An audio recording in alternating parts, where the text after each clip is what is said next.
The night sky over the Pacific looked calm, almost empty, but that silence was lying.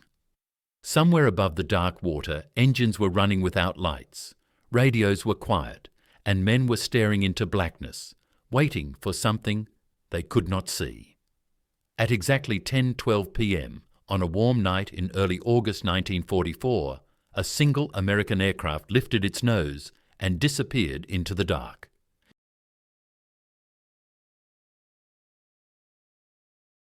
It was not fast like a Mustang. It was not graceful like a Spitfire. It was heavy, wide, and built like a shadow. Few Japanese aircrews even believed it existed. Fewer still believed it hunted alone. Within the next 80 minutes, 4 Japanese bombers would vanish, and the night war over the Pacific would change forever.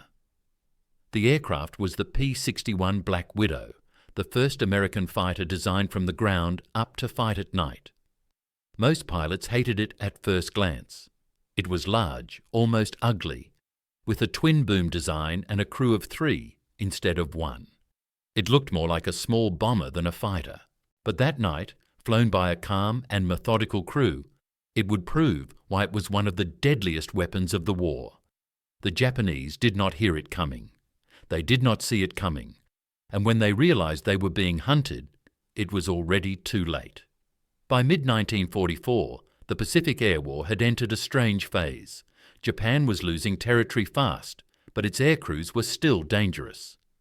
Night bombing raids had become a key tactic. Japanese bombers flew low and slow in darkness, believing they were safe once the sun went down. Many American bases had weak radar coverage. Anti-aircraft guns were unreliable at night. For months, Japanese crews had operated with growing confidence in darkness. Some even joked that Americans were blind after sunset. That belief would cost them dearly. The P-61 was built to end that illusion. Developed by Northrop, it carried something no Japanese aircraft could match at the time: onboard airborne interception radar. This radar allowed the crew to detect enemy aircraft miles away, even in total darkness and cloud cover. The pilot did not rely on eyesight alone. He relied on signals, range numbers, and calm instructions whispered through the intercom. The aircraft also carried heavy firepower: 4 20mm cannons mounted in the belly and 4 50-caliber machine guns in a remote turret. When it fired, it did not wound. It erased. The crew on this mission was experienced, but not famous. The pilot was a U.S. Army Air Forces lieutenant, steady and quiet. His radar operator was precise and patient, the kind of man who spoke only when the numbers mattered. The gunner sat behind them, scanning the sky, hands ready. They had flown night patrols before, many of them long and boring, ending with no contact. This night felt different. Intelligence reports warned of increased Japanese bomber activity moving toward American-held islands. The Black Widow was sent up alone to hunt. Shortly after takeoff, the radar screen flickered. A faint return appeared to the northwest. Then another, then 2 more. The radar operator adjusted the range and confirmed it. Multiple contacts moving slowly, flying in loose formation. Japanese bombers, likely Mitsubishi G4M Betty aircraft, known for their long range and poor defensive armor. Dangerous if left alone, fragile if caught. The crew exchanged no excitement, only focus. The pilot turned the aircraft smoothly, climbing slightly, positioning for interception. The Japanese crews below felt safe. Their aircraft droned through the darkness, engine steady, navigation lights off. They believed no American fighter could find them at night over open ocean. Their radios were quiet. No warnings came, no flak bursts appeared. The sky was empty. That was the last moment of peace they would know. The Black Widow closed the distance silently. Unlike single-engine fighters, its twin engines allowed it to fly smoothly at lower throttle settings. The pilot reduced power, letting the aircraft slide forward like a ghost. The radar operator called out distances in short, calm phrases. 2 miles, 1.5, 1 mile. The gunner strained his eyes, then suddenly saw a darker shape against the stars. The enemy was there. The first attack came without warning. The P-61 slipped behind the rearmost bomber, slightly below and offset. The Japanese tail gunner never saw it. When the American pilot squeezed the trigger, the night exploded. The 20mm cannons tore into the bomber's wing and fuselage. Fuel ignited instantly. In seconds, the aircraft became a burning torch and began to fall. There were no parachutes, no radio calls. One moment the bomber existed, the next it did not. The Black Widow did not linger. The pilot pushed the nose down and banked away, avoiding debris and flames. The radar operator was already scanning for the next target. The Japanese formation was breaking apart now, engines revving, crews confused. They knew something was wrong, but they did not know what. Some thought it was anti-aircraft fire from an unseen ship. Others believed another bomber had suffered mechanical failure. No one imagined a single American night fighter was stalking them one by one. Within minutes, the radar picked up another contact, separated from the rest. The pilot adjusted course again. This time, the bomber crew noticed something. A shadow passed through their peripheral vision. A faint engine sound that did not match their own. The tail gunner fired blindly into the darkness, traces streaking into nothing. The P-61 stayed outside their view, sliding into position with patience that felt cruel. The second kill was faster than the first. A short burst into the cockpit area, followed by a longer burst into the engines. The bomber shuddered, then burst into flames. It spiraled downward, disappearing into the ocean. 2 aircraft gone. Less than 30 minutes had passed since the first contact. Now fear began to spread through the remaining Japanese crews. Radios crackled with panicked messages. Some bombers turned back, others descended, hoping to hide closer to the water. It did not matter. The radar could still see them. Darkness no longer protected them. It betrayed them. The Black Widow crew felt the pressure, but they stayed disciplined. Night fighting was not about speed. It was about control. The pilot resisted the urge to chase too aggressively. The radar operator guided him calmly, adjusting vectors, keeping them invisible. The gunner watched for any sign of return fire. They were hunters, and the night belonged to them. The third bomber was attempting to flee at low altitude. It hugged the ocean surface, hoping radar would lose it in sea clutter. The P-61 followed, descending carefully. The radar operator compensated, filtering the noise. The contact remained clear. When the pilot finally saw the bomber's silhouette against the faint reflection of moonlight on water, he felt a cold certainty. This one would not escape. The attack came from above this time. The P-61 dove slightly, firing downward. Cannon shells ripped through the bomber's fuselage. The aircraft broke apart mid-air, debris scattering across the water.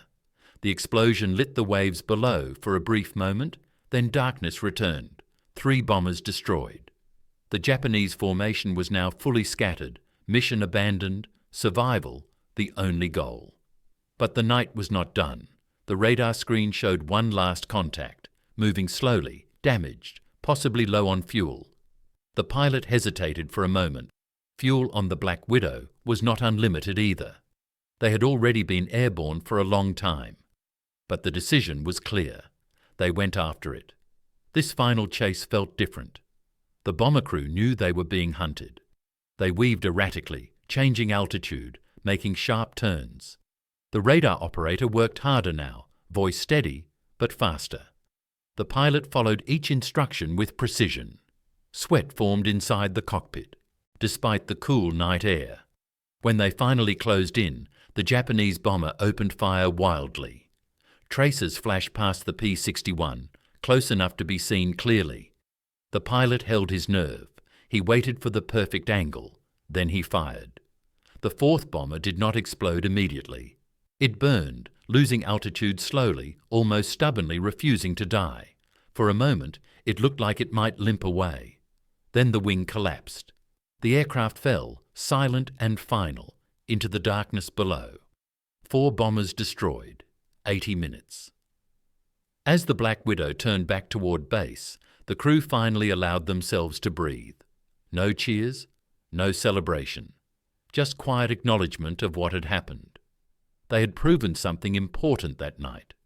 The Japanese were no longer safe in darkness. The night itself had become a weapon, and it now belonged to the hunter, not the hunted. When Japanese commanders reviewed reports the next day, confusion filled every page. Aircraft lost with no enemy. Fighters seen, no flak, no warnings. Crews gone without a trace. Some officers refused to believe the reports. They insisted it was mechanical failure or bad weather. But the truth was already flying again, waiting for nightfall. And this was only the beginning. When the Black Widow's wheels finally touched the runway just before dawn, the base was quiet. Ground crews watched the aircraft roll in, unaware that something historic had just happened above the ocean. There were no victory markings painted, no loud debrief in front of cameras. The crew climbed down, tired, faces stiff from hours of tension. Only later, inside a dim briefing room, did the full weight of the night settle in. 4 confirmed kills. 1 aircraft, 80 minutes. In the Pacific War, where air combat was usually loud, chaotic and visible, this silent hunt felt almost unreal. The intelligence officers listened carefully as the radar operator explained each interception. Distances, altitudes, timing, every detail mattered. What shocked them most was not just the number of bombers destroyed, but how little warning the Japanese had. There were no defensive maneuvers that worked, no escape patterns. Once detected, the outcome was almost certain. For the first time, American commanders realized they finally owned the night sky. Word of the mission spread quietly, but fast. Other night fighter squadrons began requesting more P-61s. Pilots who once mocked the aircraft's size now wanted it. Maintenance crews worked non-stop to keep radar sets working in the humid Pacific climate. Every lesson from that night was studied and copied. Intercept angles, throttle settings, altitude control. The Black Widow was no longer an experiment. It was now a proven predator. On the Japanese side, the reaction was very different. Survivors from other missions reported strange attacks out of nowhere. No searchlights, no visible fighters, just sudden fire from darkness. Some bomber crews claimed they were attacked by invisible aircraft.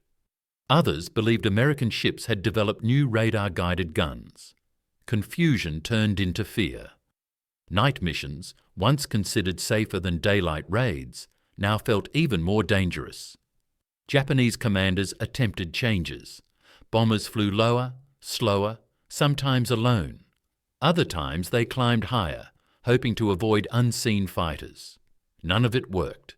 The radar aboard the Black Widow did not care about darkness, clouds, or altitude.